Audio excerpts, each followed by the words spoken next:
우리 대림 성탄절 판공성사 다 치르느라고 우리 시민님들 고생하셨습니다. 고맙습니다.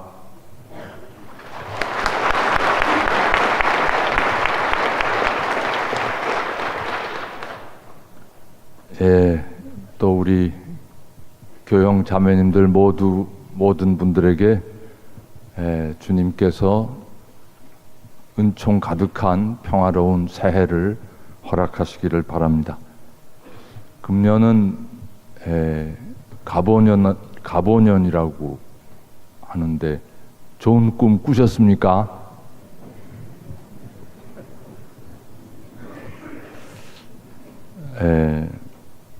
말띠라고 하는데 보통 말띠라고 하면은 뭐 좀 인상이 여성들은 좀 난감해하는 것 같은데 김연아 선수도 말띠라고 그러대요. 그리고 조선시대 왕후들 중에 여러 사람이 말띠였다고 합니다. 그러니까 말띠도 걱정하지 마십시오. 금년의 갑오년은 특별히 보통 말띠가 아니라 청말하고 푸른 말에 해당되는 해라고 합니다. 푸른 말은 실제로 현실 속에서는 존재하지 않는 말인데 아주 기운이 아주 힘차게 이렇게 솟아오르는 어떤 그런 행운의 상징이라고 합니다. 지금부터 120년 전, 60년을 두 번 거슬러 올라가서 120년 전 1894년에 무슨 일이 있었는지 아십니까? 갑오경장이 있던 해입니다. 말하자면 양반 중심의 기존 봉건 사회의 관행을 밑바닥부터 바꾸어서 개혁하려는 그러한 개혁의 움직임이 조선 왕조 말렵에 일어났습니다. 그것은 항상 세상 밑바닥에서 지배만 받던 농민들 그리고 하층민들이 그들도 동등한 인간으로서의 의식을 깨우치면서 동학 농민 전쟁까지 나아갔던 그러한 격동의 해였습니다. 어떤 이들은 오늘 지금 2013년, 14년 이 시간이 마치 120년 전에 동아시아의 흐름과 같이 중국과 일본의 강대국이 서로 격돌하고 그 가운데 낀 우리 한반도가 아주 위태로워지는 그런 상황과 120년 전하고 아주 비슷한 그런 상황이다 하고 걱정을 하는 사람들이 있습니다. 그러나 저는 왜 그런지 120년 전의 갑오년과는 전혀 다른 청마의 복된 기운이 도래할 것 같은 그런 느낌을 느낍니다. 지난 한 해를 돌이켜보면 우리 사회는 여러 가지 갈등이 넘쳐나서 국민들이 안녕하지 못하다는 그런 느낌을 여러 군데에서 받은 그런 한 해였습니다. 사회 전반에서 양극화라든지 갑과 을의 관계라든지 이런 말이 넘쳐났습니다. 그리고 지도층과 백성들 사이에 소통 부족이라는 말이 자주 회자되었습니다. 그리고 최근에는 철도 파업을 통해서는 공기업 민영화라는 정부 정책의 비판적인 국민 여론이 상당히 증가하는 그런 추세를 읽을 수도 있었습니다. 겉으로 보면 이 모든 현상은 우리 사회가 갈등이 너무 넘쳐나고 화합이 점점 멀어져가는 그런 부정적인 표지로 해석할 수도 있을 것입니다. 그러나 각도를 달리해서 보면 지금의 이 때는 120년 전에 양반 중심의 차별적인 봉건사회 가치관을 파기하고 새로운 시대를 갈망하던 그 갑오개혁 시대의 꿈을 한 발자국 더 구체적으로 진전시키고 있는 아주 희망적이고 긍정적인 표징으로서 읽을 수 있지 않은가 생각합니다. 모든 백성이 능력과 경쟁에서 뒤처지고 나고하는 밑바닥 사람들도 인간으로서의 품위와 권리를 찾아 나서려는 그런 새로운 시대가 열리고 있는 것이 아닌가, 그런 생각이 듭니다. 더 이상 대자본이 서민을 짓밟고 소위 갑질하는 그런 체제를 용납할 수 없다는 외침이 이 나라 전체에 울려 퍼졌고, 그래서 법 체계도 조금씩이지만 그런 대자본의 횡포를 막는 쪽으로 움직이기 시작하고 있는 것 같습니다. 국가기관이 국민이 모르는 사이에 뒤에서 몰래 선거에 개입해서 권력을 마음대로 주무르는 것을 용납할 수 없다는 많은 이들의 분노의 표지가 드러나다 보니까 아주 조금씩이지만 거기에도 제동이 걸리는 그런 열매가 맺혀지는 것 같습니다. 그리고 나라의 경제를 시장 자본주의, 신자유주의 그런 경제관으로만 이끌어갈 수는 없다는 그런 의식과 노동자들의 저항과 부르짖음이 오늘의 그 정부의 공기업 민영화 방침에 적지 않은 브레이크 구실을 하고 있는 것으로 보입니다. 이런 움직임들 모두가 다 저에게는 청마의 해, 푸른 말의 힘찬 발차기로 보입니다. 교종 프란치스코께서는 오늘 세계 평화의 날을 기해서 전 세계를 향해서 형제애야말로 평화의 바탕이며 평화로 가는 길이라고 선포하셨습니다. 세상의 평화를 이루기 위해서는 아무리 민족이 다르고 문화가 다르고 국적이 다르고 계층이 달라도 근본적으로 하느님께서 창조해 주신 가족의 일원이고 형제라는 그런 성서적인 가르침에 되돌아가서 출발하지 않으면 안 된다고 가르치십니다. 오늘 전 세계를 향해서 던지신 그 교종의 메시지, 평화의 메시지에서는 형제에 대한 하느님의 부르심을 이야기하기 위해서 창세기의 카인과 아벨의 이야기부터 끄집어내십니다.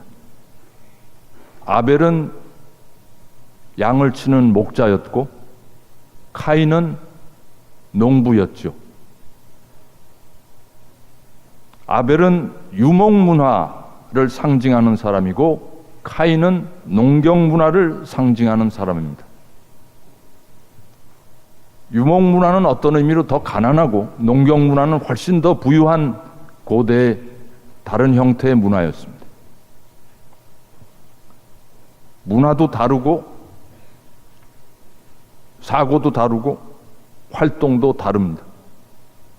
유목민들은 가축을 키우면서 목초지를 찾아서 끊임없이 이동하면서 살았는데 농경민은 한자리에 정주하면서 땅을 일구고 그래서 남이 자기 땅에 들어와서 경작지를 훼손하는 것을 허용하지 않았습니다. 그래서 유목민과 농경민은 근원적으로 충돌하게 되어 있었습니다.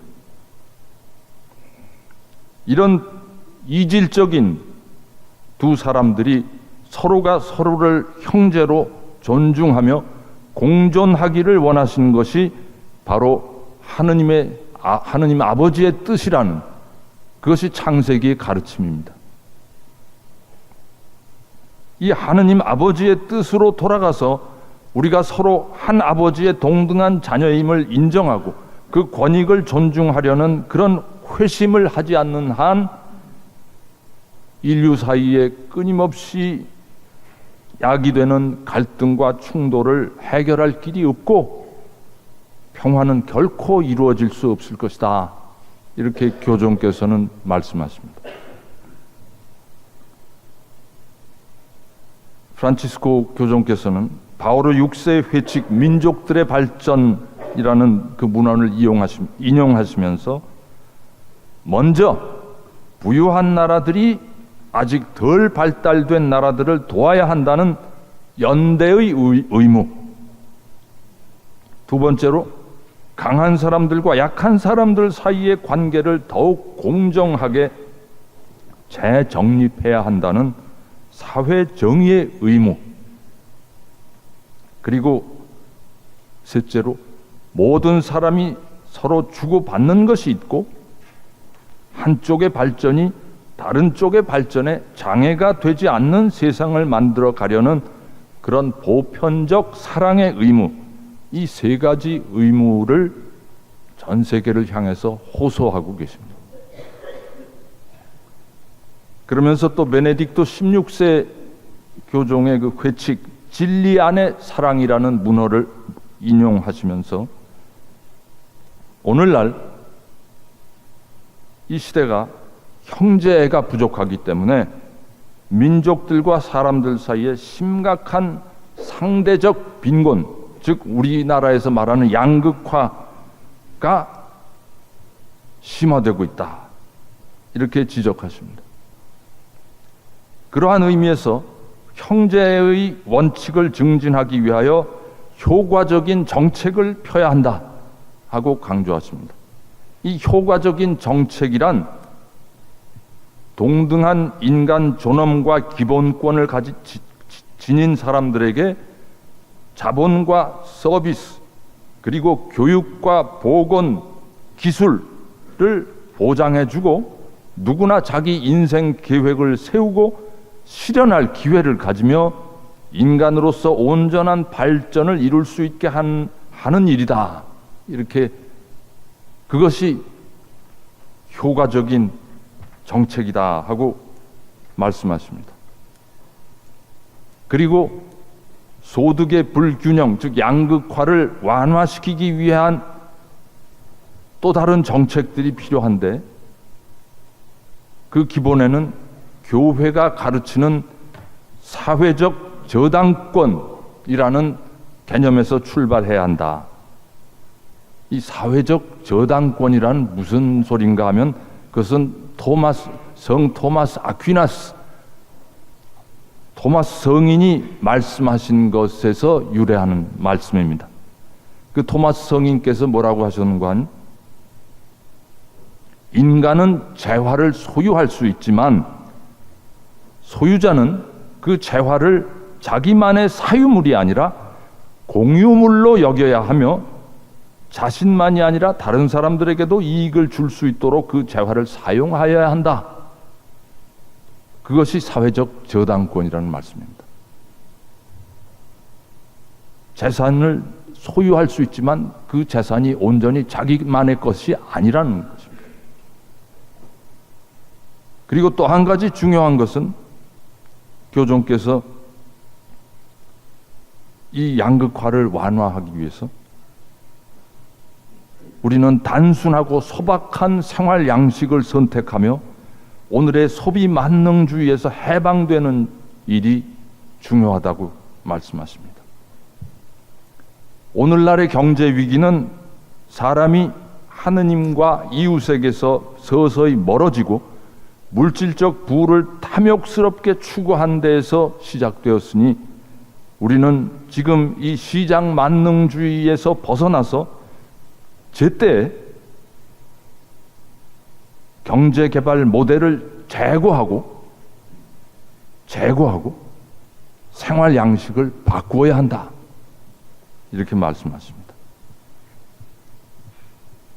그리고 교종께서는 지난해에도 수많은 형제들이 참혹한 전쟁을 겪었고 이는 인류의 형제애에 심각한 상처를 남겼다고 가슴 아파하십니다. 무방비 상태로 전쟁의 피해를 겪은 이들에게 그리스도의 사랑을 나누고 상처받은 이들, 굶주린 이들, 난민들과 강제 이주민들, 공포 속에 살아가는 모든 이에게 봉사하는 것이 교회의 사명이다. 이렇게 말씀하십니다. 교회는 또한 고통받는 사람들의 신음소리를 책임자들에게 들려주고 온갖 형태의 적의와 폭력, 인간 기본권의 침해를 멈추게 하려고 목소리를 높입니다. 하고 선언하십니다. 그리고 아주 강한 톤으로 말씀하십니다. 이러한 이유에서 저는 무력을 통하여 폭력과 죽음을 확산시키는 모든 이들에게 강력히 호소합니다. 여러분이 지금 무찔러야 할 적으로 여기는 사람이 바로 여러분의 형제나 자매임을 깨달으십시오. 그리고 무기를 든 손을 거두십시오. 무력의 길을 포기하고 대화와 용서와 화해를 통하여 다른 이들을 만나러 가십시오. 그리하여 여러분 주위에 정의와 신뢰와 희망을 다시 세우십시오. 저는 이 거의 마지막 부분에 해주신 프란치스코 교종의 말씀에 대해서 우리 한국 사회의 많은 구성원들이 특별히 더 귀를 기울여야 할 대목이라는 생각이 들었습니다. 우리나라 사람들은 6.25 전쟁의 쓰라린 상처 때문에 북한과 관계되는 것이면 거의 경기를 일으킬 정도로 과민 반응을 하고 북측과 단어 하나만 같은 비슷한 소리를 해도 종북이라고 하고 대한민국에서 제거되어야 할 대상으로 간주합니다. 그러나 우리 38선 이북에 2,500만 명의 동포가 살고 있습니다. 우리 대한민국 국민만 하느님의 구원을 받을 자격이 있는 사람이고 저 북쪽에 있는 2,500만은 다 제거돼야 할 대상이겠습니까? 왜 북한 당국이 온갖 나쁜 짓을 다 해도 국제사회는 여전히 어려움에 처한 북한 주민들을 위해서 인도적인 지원을 계속하고 있을까요? 그것은 이들도 모두 하느님의 닮은 모습으로 창조된 존엄한 인간들이고 하느님의 자녀들임을 온 세상이 전제하고 있기 때문에, 무의식 중에 그걸 다 인정하고 있기 때문에 그런 일을 하고 있는 것입니다. 무조건적인 대결 의식과 적대 의식 때문에 우리는 지금 해마다 북한이 쓰는 국방비의 34배를 남한에서 쓰고 있습니다.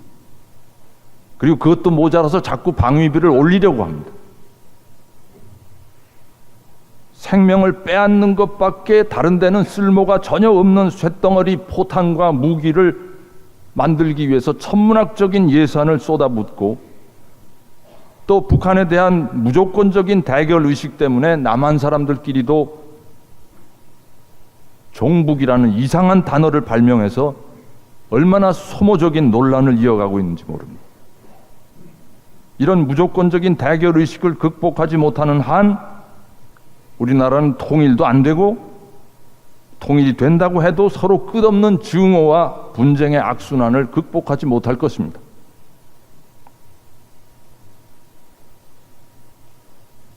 오늘 세계 평화의 날로 이 한 해를 시작하면서 우리는 다시 성 토마스의 말씀과 교종 프란치스코의 말씀을 다시 한번 상기하고 제 말씀을 마무리하겠습니다. 인간은 재화를 소유할 수 있지만 소유자는 그 재화를 자기만의 사유물이 아니라 공유물로 여겨야 합니다. 여러분이 지금 무찔러야 할 적으로 여기는 사람이 바로 여러분의 형제나 자매임을 깨달으십시오.